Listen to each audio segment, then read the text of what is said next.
dripping down his forehead. The old apartment building stood silent around him, as though the walls themselves were listening.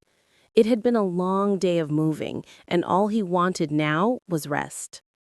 When the landlord handed him the keys earlier, he had said something strange, something Raza couldn't forget. Everything you need is here. But remember this: never, ever open the last room at the end of the corridor. At first, Raza laughed, thinking it was a joke. Old buildings always had their quirks. Maybe it was a storeroom, maybe it was falling apart. Who cared?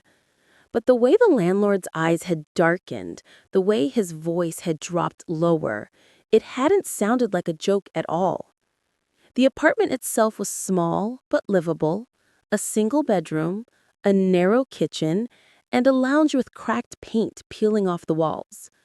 Dust covered most of the furniture, but it wasn't anything a broom couldn't handle. He set his things down and stretched his back. Outside, the city hummed with distant life, cars honking, dogs barking, children shouting. But here, in this building, silence. Too much silence. That night, after unpacking, Raza lay on his thin mattress, staring at the ceiling. The landlord's words replayed in his head. Never, ever open the last room at the end of the corridor. At first, Raza laughed, thinking it was a joke. Old buildings always had their quirks. Maybe it was a storeroom, maybe it was falling apart. Who cared? But the way the landlord's eyes had darkened, the way his voice had dropped lower, it hadn't sounded like a joke at all. The apartment itself was small but livable, a single bedroom, a narrow kitchen, and a lounge with cracked paint peeling off the walls. Dust covered most of the furniture, but it wasn't anything a broom couldn't handle. He set his things down and stretched his back. Outside, the city hummed with distant life, cars honking, dogs barking, children shouting. But here, in this building, silence. Too much silence. That night, after unpacking, Raza lay on his thin mattress, staring at the ceiling. The landlord's words replayed in his head. Never, ever open the last room at the end of the corridor. His curiosity flickered like a restless flame. What was in there? Broken furniture? Rats? Or maybe something valuable, something the landlord didn't want anyone touching. At around midnight, just as his eyes began to close, he heard it. Creak. A slow, deliberate sound. Like footsteps. Raza froze. His eyes darted to the door of his bedroom. The sound had come from the corridor, from the very end of it, from the locked room.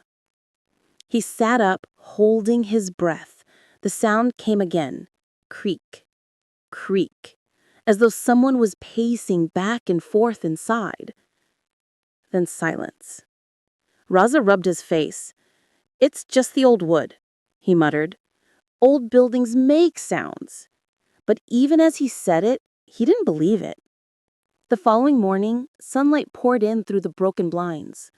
Raza tried to shake off the unease, telling himself he was just tired from the move.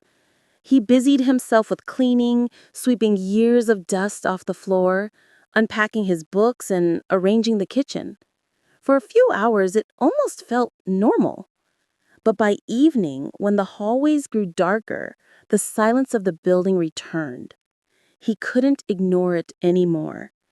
The corridor outside his apartment stretched long and dimly lit, the bulb overhead flickering weakly. At the far end, barely visible in the shadows, stood the locked door. Its paint was faded, its wood scratched and splintered. A single rusty lock hung from it, as though clinging to life. Raza's eyes lingered on it too long. Something about that door pulled at him, a silent invitation or a warning. That night, the noises grew louder. Whispers. Soft, faint like the rustle of fabric or distant voices in another room.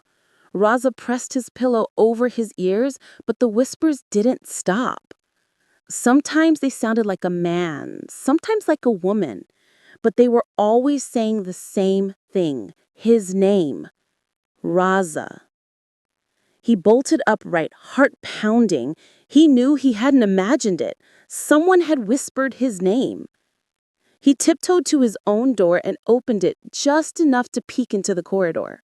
The lights flickered once, then steadied. The hallway was empty, silent. But the last door at the end of it, it seemed different. Was it closer than before? No, that was impossible. But his gut twisted as if something inside was waiting for him. He shut his door quickly, bolted it, and sat back down on his bed, his chest heaving. By the third night, sleep had abandoned him completely. Every time he closed his eyes, the whispers returned. Every time he sat in silence, the floor creaked with phantom footsteps. The air grew colder in his apartment, especially near the corridor. He tried distracting himself, playing music, calling friends, even keeping the TV on. But no matter what he did, when the clock struck midnight, the noises always began. And always from the locked room.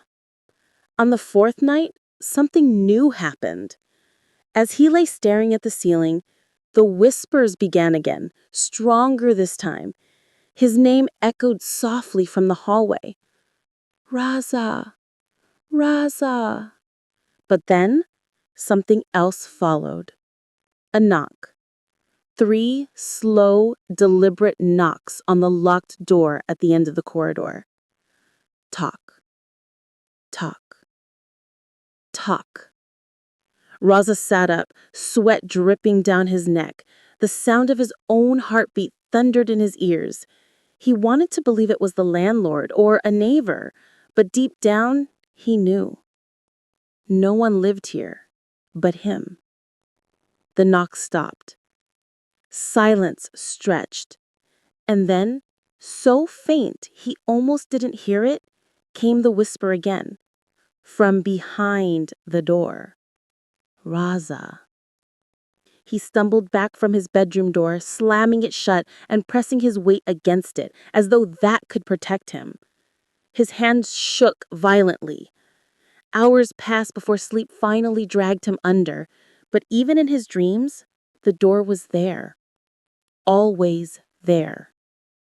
When morning came, he was pale, exhausted, and no closer to understanding what was happening. The landlord's warning rang louder in his mind now.